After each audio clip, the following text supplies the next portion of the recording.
Hi there, and welcome to the Educator's Corner podcast, the show that brings you conversations with educators from all over the world. Conversations where we stay curious for a little bit longer about the issues, challenges, and opportunities which we are facing in our schools and in our communities. Today, we're going to continue the conversations we started last March and April on the global teacher recruitment crisis with school leader and education consultant Mark Steed.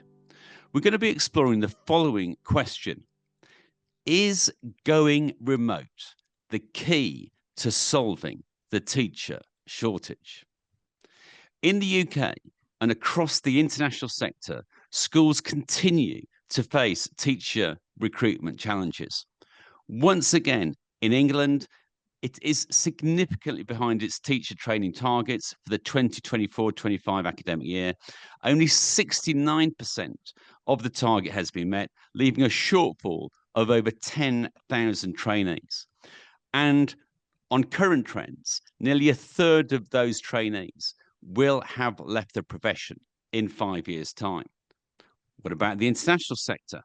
Despite continued movement from the UK state sector and an increased movement this year internationally from the UK independent sector, COBIS this year reported in its annual survey that 91% of school leaders are finding recruitment somewhat or very challenging.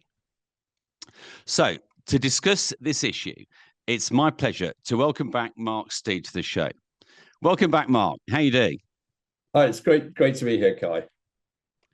You've been a head teacher, I think, for 23 years now. And this year, I think you've taken on your fifth role as interim head teacher at Stamford School. Is that correct? That's right. I'm the interim principal and CEO at Stamford School. I stepped in at Easter last year, and I'm seeing it through to the end of this year. And then one of the first things that we did was to appoint my successor. So I do have an exit strategy. Always good to have an exit strategy. I guess I'm curious, like, in a nutshell, Mark, does the role of head teacher get any easier? I think there's a yes and a no to that. I think it's much more complex. Schools are much more complex than they were 23 years ago. There's a lot more regulation. There's a lot more bureaucracy. There's a lot more inspection, a lot more scrutiny, and all of that actually, on the whole, has been positive. But it means the job's a very different job. I think schools as businesses, this is a particularly challenging year for the independent sector in the UK with VAT on school fees and so on. So being a businessman is there, but I do feel, I can draw on 22 previous years of experience when navigating through a particularly tricky year. So yeah, it does get easier in one sense, but the job itself has got more complex. Mm-hmm. And what about teacher recruitment? I mean, when we spoke last, you'd just come in from sort of 8 years out in the international sector. You've now been back in the UK for nearly a year. What would your reflections be at the moment on the teacher recruitment crisis from a sort of UK perspective over the last 12 months? I think generally, I think in the maintained sector, it's still significantly challenging. The independent sectors, it's been a very odd year because a lot of schools are having to downsize and lay off teachers. So the direction of travel has been a bit different there. But the trends are there. Specialist teachers in secondary, particularly, are very difficult to find. Maths, physics, chemistry, economics, and business. These subjects are very difficult to find top teachers. Mm-hmm. What are you finding from your perspective internationally, Kai? There might be maybe an increase in supply coming from the UK independent sector, which you just mentioned. But in terms of recruitment of secondary specialist teachers, it's still proving pretty tough. We've had to recruit computing, physics, maths this year. Very luckily, we knew in October, quite a feu months ago, that we'd need to recruit for those positions. We've actually just finished. So we started in early October. It's now, while we're recording this podcast, it's the middle of April, and we've just about completed that process. So certainly for those specialist subjects, we're finding that pretty tough. But I think, as you might have mentioned before, Mark, that at primary level, we don't find the same sort of issue. Maybe for some primary specialist subjects, possibly music, for example, that can be quite tough. So let's think back to those 2 podcasts we did last year, and we got a lot of engagement, we got a lot of interest. I know there are still people who are coming back and listening to those podcasts for the first time.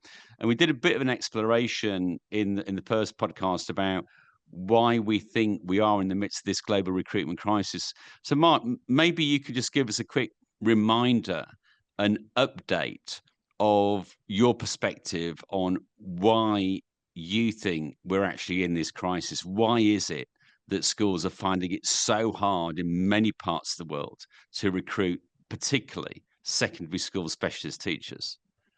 Yeah, I mean, you're right, Kai. It is secondary rather than primary, and it is the specialist teachers. I think I mean, the big factor here is we've got an enormous explosion in the number of English-speaking schools in the world, and that means that I think we're looking. The estimates were something like 500,000 more teachers in English-speaking schools by 2030. Well, I mean, that's really putting a strain on in terms of just the number of people who are needed, and then add into that UK schools, that the recruitment pipeline, as you mentioned, the people, the government aren't hitting targets. I mean, I think then the reason for that is there are changing patterns in society that Gen Z want to have flexible working, they want to have working from home, and we find ourselves now in a profession that's one of the most restrictive in terms of timing. We're saying fixed hours, whatever it is, 8:30 to 4:30, and we're saying fixed periods of time. You can't take holiday when you like. You can't go to Glastonbury, by being a teacher. So these are things that young people actually value coming into when they're choosing a career. So these are big factors. And then we've got that huge retention piece around the perception of teaching, behaviour, workload, the inspection regime, whatever it is, and relatively low pay. So I think all of these factors are at play, and schools are finding it challenging to recruit.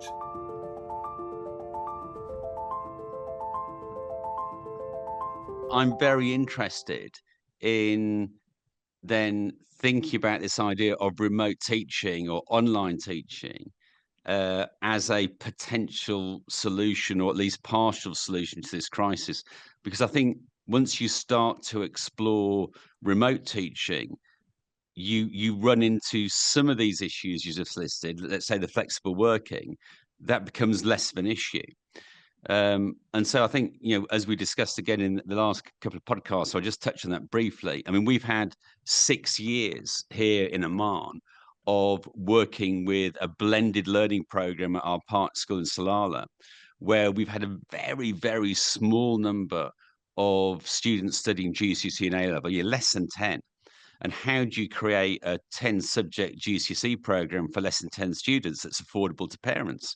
Well, we found the solution was a third face-to-face, a third online, and a third independent study. So we started that design, that curriculum redesign back in 2019, before COVID. So we've had 6 years of sort of developing that program in Salalah, where we have been employing in a number of different ways online or remote teachers, because it's cheaper, because you're only paying for the hours that they're teaching. It's more flexible. And so that gives us an affordable way of offering GCSEs and now A-levels to a very, very small number of students. Now, what's interesting then, in the last year or so, here in Muscat, 1,000 miles from our school in Salalah, we've been thinking about how we might use that experience to, I guess, extend the way in which we employ staff at British School Muscat, so we can maybe in the first instance, extend the curriculum. So, for example, this year, for the first time, we have offered AS psychology as part of our options to the sixth form, because we thought, yes, well, we do want to explore online teaching, remote teaching. Let's do it from a positive point of view. So rather than waiting until we desperately needed a teacher, which we couldn't employ face to face, let's try and do it in a positive way. And we've had a need now for quite a few years for psychology teaching, but we couldn't afford to employ a full-time psychology teacher to teach just year 12, let's say 9 hours a fortnight. But we could afford to employ an online teacher for 9 hours a fortnight and just pay them for those 9 hours. So we offered that to students in the options process in October. We had straight away 16 current year 11 students wanting to sign up. They knew it was online. The parents knew it was online. So we had no negative feedback. Why are we offering an online course? No question about that at all. Actually, the students and the parents were delighted that we were actually offering AS psychology to our students, and the fact that it was online for that group of students didn't seem to be an issue. So we've still got 16 students who are interested, and what we've been then doing for about the last 5 or 6 months since October is with my head of senior school, Laura Bainbridge, we've been really exploring what the market is like out there for online teachers. So what do we know about the market? And I think we've learned quite a lot about the market in the last few months. So, for example, we've spoken to tutor agencies. So if you want an online teacher, there's lots of online tutoring going on. So we spoke to a number of tutoring agencies, mostly based in the UK. We spoke to a number of online schools, because obviously they are employing all the time online teachers. We see if they could help us. We've been thinking about employing teachers independently online. And then we've been also speaking to a number of supply agencies. Quite a number of supply agencies are now moving into this market because they see demands there. Now, in the previous Educators Corner podcast, I was speaking to Laura Rigney from Teacher Horizons about going beyond the myths, your guide to international teaching. We've attracted a lot of engagement with that podcast. Well over 700 people already been listening to that. And Laura very kindly offered the support of her team at Teacher Horizons to carry out a survey across the teachers who are registered with them at Teacher Horizons. And they've carried out a survey basically asking their teachers who they've got quite a few thousand on their database, would they be interested in online teaching and also hybrid, and quite a few questions around that. Now, we've just had the data back today, and we're really interested in this data, aren't we? I think it's fascinating. We've had over 1,600 responses from the teachers on the Teacher Horizon database, and I've just shared that data with you. I mean, I'm excited by that data. What is standing out for you from that data, which you think will be interesting to our listeners? 85.8% are open to non-traditional, i.e. online or hybrid format teaching. That's a massive affirmation of online and hybrid teaching. Roughly 2/3, 64.7%, are specifically interested in hybrid teaching. This is the one that really struck me, is that only 15.4% want to teach exclusively in person, which is, I mean, anecdotally, you'd probably put that figure way above that. We've got some really big stats there that say that, I want to work online, I want to work from home, I want flexible working. I don't, a lot of people aren't going to sort of hold out for just working in school. So, I mean, I think these are really interesting stats. What's also interesting from the data, perhaps we shouldn't be surprised that 82% of this sample have had some online teaching experience. 63% have had some hybrid or blended learning experience. And actually only 2% are not interested in online teaching at all. I think that's interesting. I think the whole time zone piece is that's an important factor. And, as we've been developing this work, yes, you might be able to get an online teacher, but are they operating in a time zone that's going to work for your students? Because I mean, we're 4 hours ahead of the UK in the winter, 3 hours ahead of the UK in the summer. While that you might be able to work with that for a short period of time, I mean, is a teacher really going to want to be teaching at 3:30 in the morning in the middle of January? Probably not. And so having teachers who are available right across the world, and looking at this data, 40% are in the sort of Europe, African time zone, 30% in Asia, 20% in the Americas.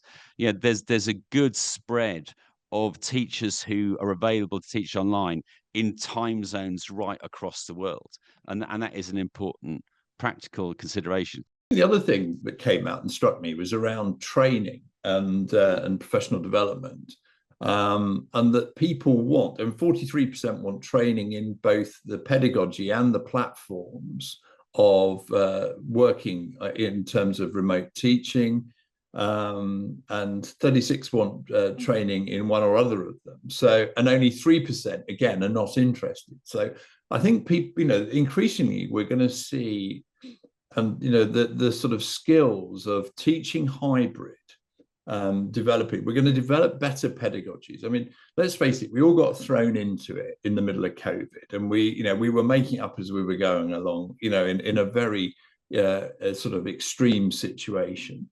We were having to learn the technologies, we were developing pedagogies, but now I think we can take time to get the pedagogies right. I mean, clearly teaching a class of 2 is very different from teaching a class of 20. Teaching online, what does that look like? What are the lessons? We definitely need to do some research around this. We need to capture what best practice is.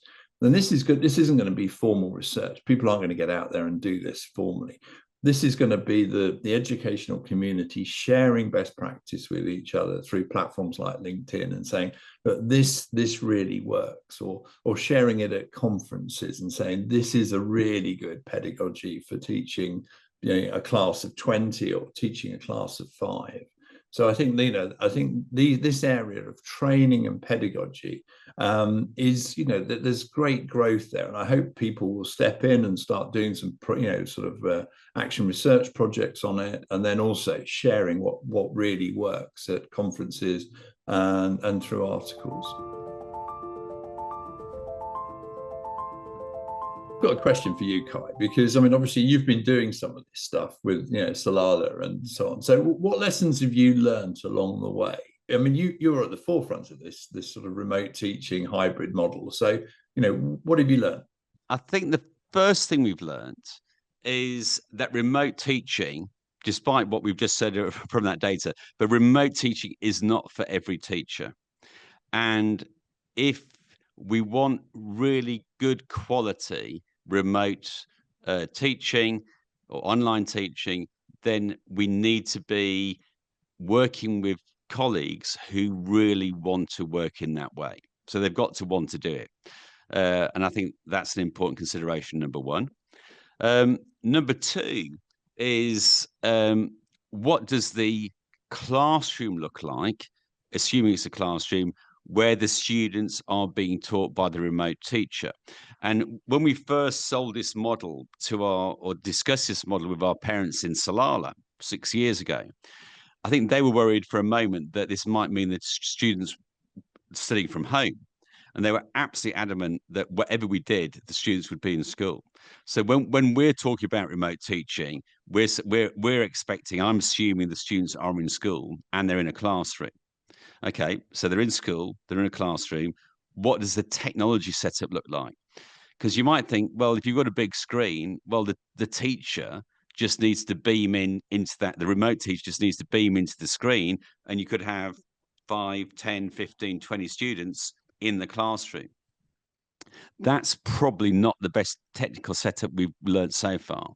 What we're finding really is it's much better that, yes, the teacher's beaming in, the remote teacher's beaming in to the children in one place, but they're on laptops or they're on PCs where they've got headphones, where they've got microphone, and they can engage with that online teacher much more effectively in that way. So there is a technical setup. And then we're also finding that even with older students, and most of the time we're talking at least Key Stage 4, where this is operating, and Key Stage 5, that we normally put another adult in the room just to make sure that there is engagement in the online learning.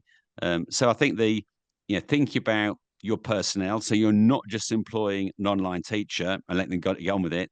You need to think about the classroom setup. You also need to think how you're going to support those students when the online teacher maybe isn't there. How does that sound to you so far, Mark? That makes a lot of sense, because I think, what would worry me about the whole class thing is, the classroom management and aspect.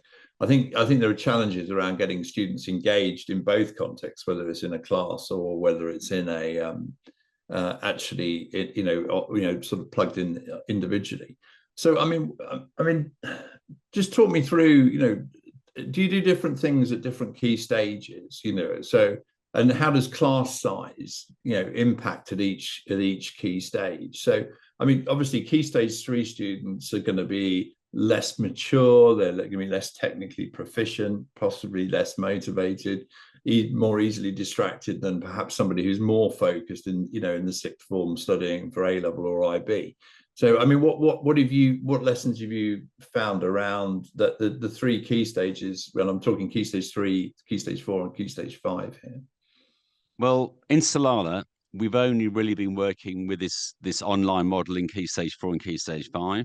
In Muscat here, we're introducing it, as I've said, at post-16. I think at the moment, with our current understanding of online pedagogy, we are most comfortable with it post-16. It can work well if you've got reasonably small groups who are going to be engaged Key Stage 4. I wouldn't go straight into this at Key Stage 3 at the moment. I think that's territory that can be explored, but I think we need to think a bit more about the pedagogical model, and I think engaging that students at that age is potentially a bit more demanding. Our experience of speaking to a tutoring agency, for example, or even a supply agency, I think we have to be careful, because there are a lot of teachers out there who have perhaps tutored individual students online, or very small groups of students, maybe 1 or 2. I think you need to be really clear when we're doing recruitment that how many students you're expecting the online teacher to teach, because there are teachers out there who want to teach online and have got really good experience of teaching 10, 12, 15, 16 students. But there are other tutors out there who might think they can teach online, but actually their experience has been predominantly teaching 1-to-1 or exclusively 1-to-1. And pedagogically, that is quite different. And one of the tutoring agencies, actually, I think they made a distinction. They said, well, up to 12 students is a lesson, and more than 12 students is a lecture.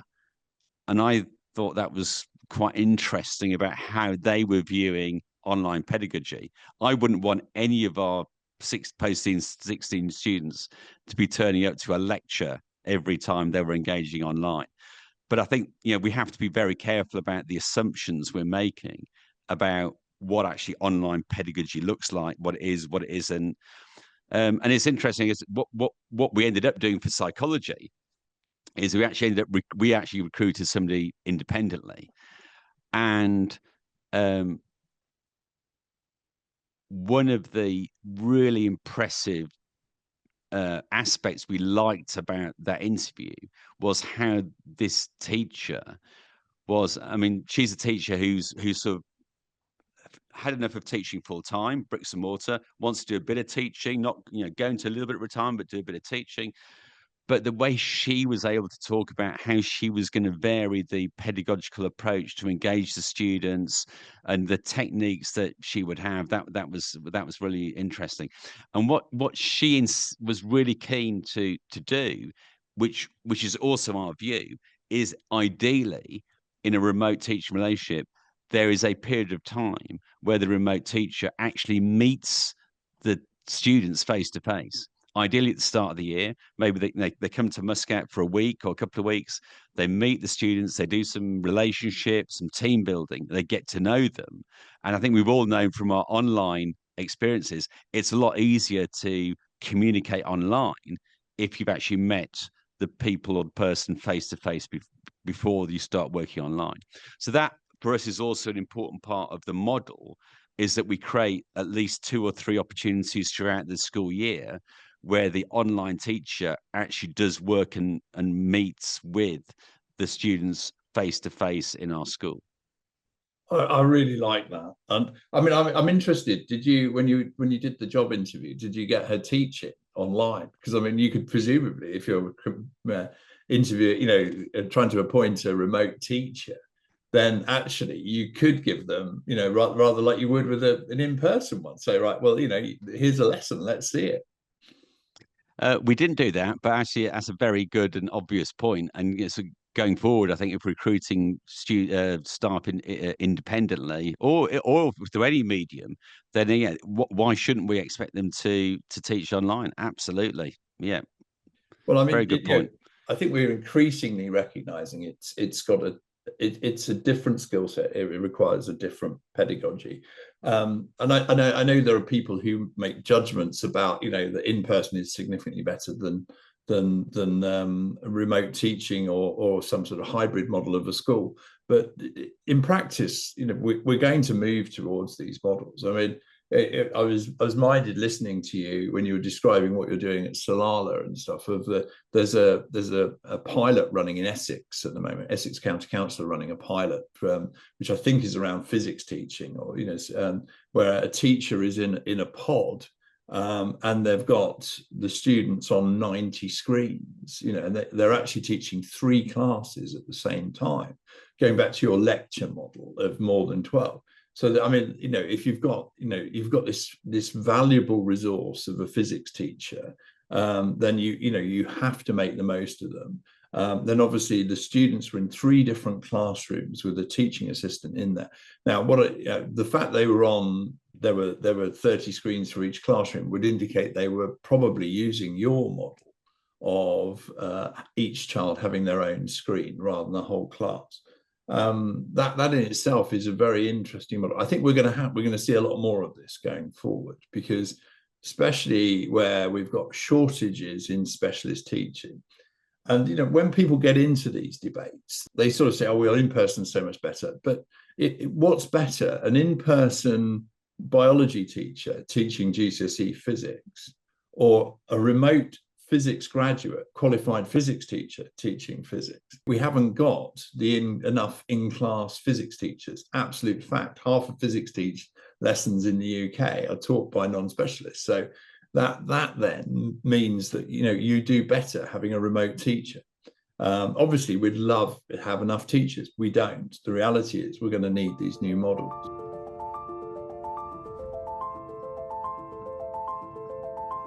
Sort of head teacher in me sort of says, we've got these remote teachers. What what conditions of service are they on?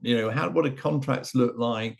How do you get through the regulatory framework in international contexts? Teachers living in the UK getting paid in the UK, or are they paid in real? How do you do things?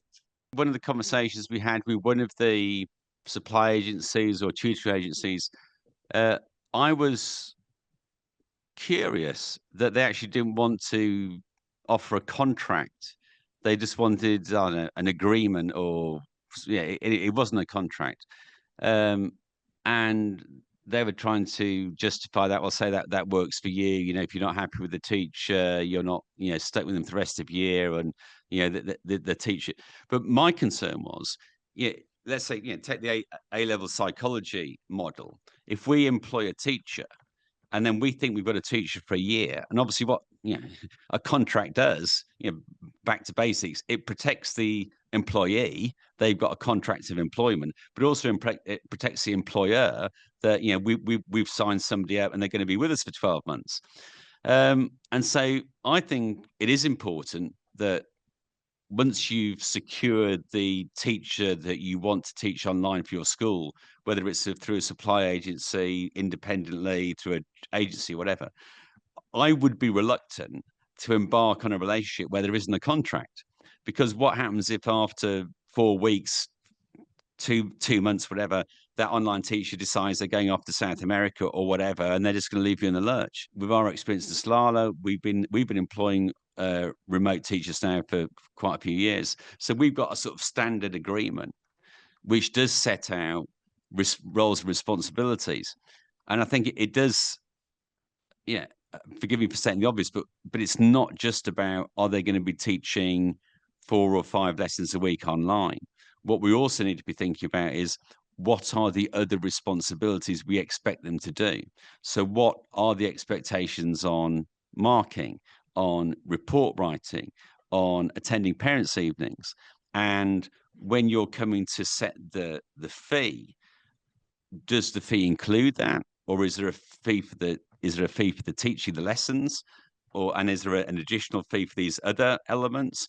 But it does really make you think about the different elements of a teacher's roles and responsibilities. And but I think if you're only employing some 4 or 5 hours a week, it's a bit like the part when you employ a part-time teacher, isn't it? And I mean, I've always worked with the principle that you pro rata everything. But are you going to expect them to attend inset days or whatever? So I think it is important that you protect your students, your school, with a contract, and also you offer the protection for them. You're serious about this with agreement. But these are all things that one needs to think about, as well as, I say, the practical piece around the time zones. And yeah, I'm quite interested in the phrase, the streets of persuasion are paved with gold. When somebody wants something from you, they may well promise everything. Oh, yeah, that's okay. Yeah, that's okay. But just this practical issue of, if they're in a time zone that's 2 or 3 hours or more different from you, is it sustainable to work like that for a whole year? And I would really question that.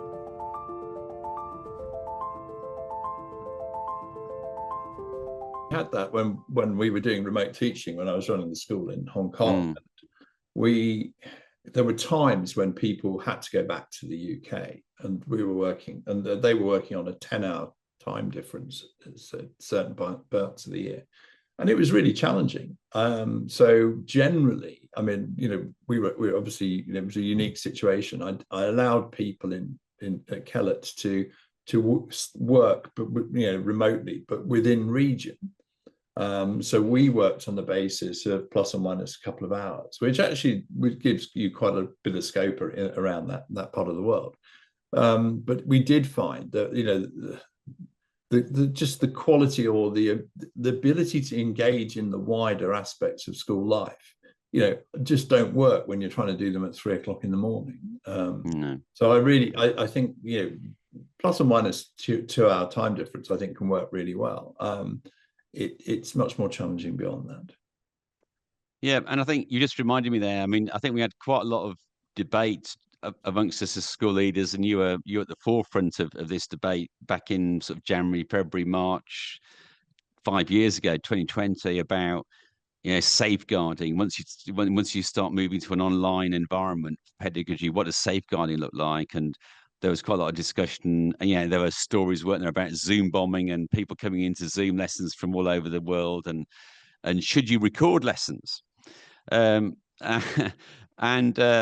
I learned in a quite interesting context quite a few months ago that we'd actually disabled our record capacity on our online learning platform. We can't record lessons at the moment, because that's a feature that you have to select, and the director of IT disabled that quite long. Once we came out of COVID, disabled that. Don't need that anymore. But having spoken to one of our ex-students who left us last year at the end of Key Stage 4, and that student has some significant sort of challenges being in a bricks and mortar school, and had a really good experience really to get to the end of Key Stage 4, did very well to get the end of Key Stage 4, but now post 16 is joined an online school. And I was speaking to his parent, one of his parents recently, and she was telling me about his online experience.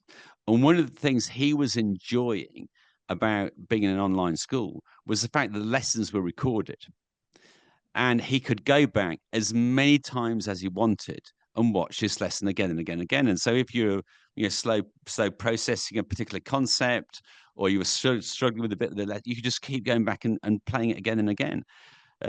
So we are going to have to re-enable our capacity to record when we start doing A-level psychology next year. But there are simple considerations like that, things which we got used to in COVID, and now we've sort of, we've got rid of that, and we need to bring that back. But that again is a really interesting advantage of the online medium, that you can replay the lesson as a student, and as I guess as a teacher in terms of CPD, you can replay the lesson, and that could be a fantastic way of learning as an online teacher. But also for the students in particular, they can keep going back to the content, and that seems to be a real plus, and that was a real plus for this student. I mean, the other thing that strikes me about this is that technology's moved on so much further than we had during COVID. So we can now effectively have an AI assistant that takes notes and will produce us. We could produce a transcript, but then could summarize it down to a key set of notes.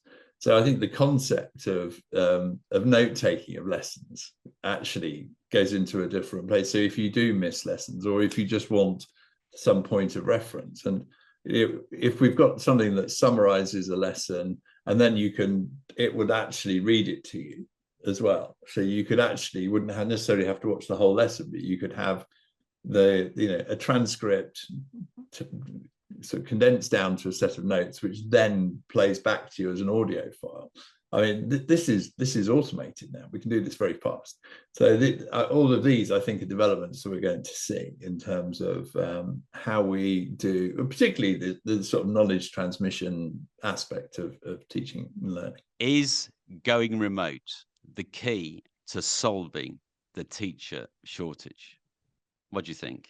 I think it's a solution. I think, but also, I'm much more excited about where it's going to go. I think we're just going to see new models for schooling. We're going to see hybrid schools.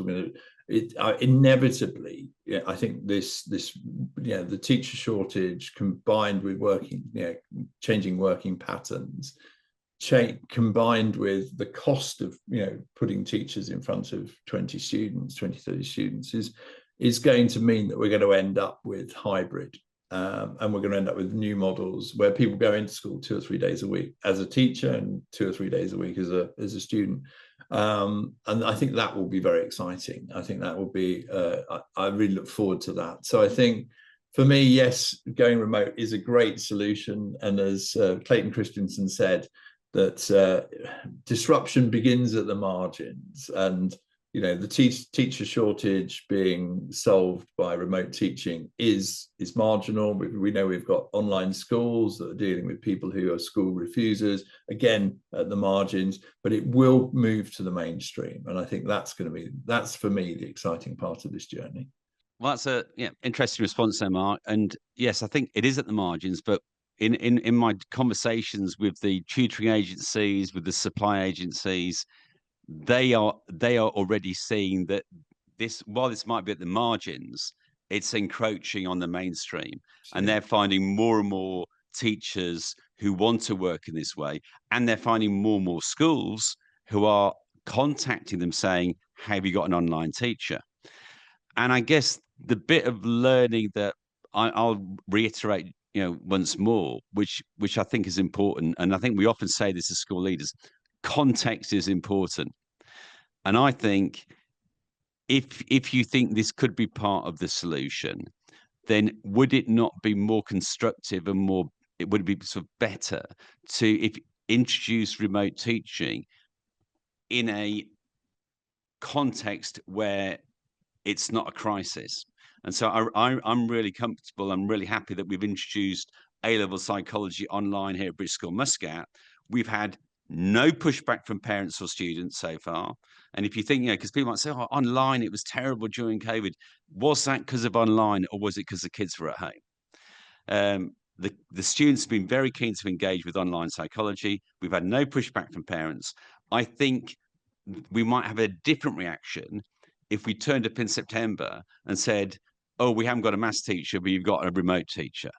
So I think the context is really important. So I would encourage leaders out there who are thinking about this, think of a context in which you might be able to introduce this in a steady, measured way, in a positive context, rather than a sort of crisis situation. That's sort of my little tip to end on. But I mean, is it key to solving the teacher shortage? I would agree with you, Mark. I think it can be part of the solution, and we're already finding that it's part of the solution, and that's working. And like you, Mark, I am really excited about where this is going next, because if you're starting to develop online teaching and building that into your curriculum, you are creating blended models, and it's not that far then from moving towards a hybrid school. And I know we're both really excited to talk about that at the COBIS conference coming up in May. Laura's going to be joining us for our session there. Laura Wrigley from Teacher Horizons. She's going to be sharing more data from this survey, including, I know what people are really keen to know, what do you pay an online teacher? Well, come and see us at the COBIS conference so we can share that with you. And we're also going to be joined by Ben Marston from Jessica and Wiles, who are London-based architects. And they have created some very exciting visuals of the Hybrid Academy, which is a prototype hybrid academy, which Mark, you and I and Ben and his team have been working on over the last few months. And we're going to be really excited to share those visuals at the COBIS conference, and we're going to be talking about that in the next podcast. So I think that's all from us for now. Anything more to say, Mark, on this matter? No, as ever, it's been great kicking some ideas around with you, Kai, and really excited about the COBIS conference and this opening up this debate. It's such an exciting debate. Yep. So we're going to be posting this on social media channels. By all means, we'd love to see you at the COBIS conference. But if you can't make it there, talk to us, engage with us on LinkedIn as we put this podcast down and as we prepare for the second podcast on going hybrid. Okay, well, thanks for joining us in your Easter holiday, Mark. And I look forward to seeing you in London in May. Take care. Take care. You've been listening to the Educator's Corner podcast, the show that brings you conversations with educators from all over the world, the podcast where we stay curious for just a little bit longer. The Educator's Corner podcast is hosted by me, Kai Vasher, and produced by Stuart Pardoe, Zoe Snell and Marion James, and by BSM BSS Productions.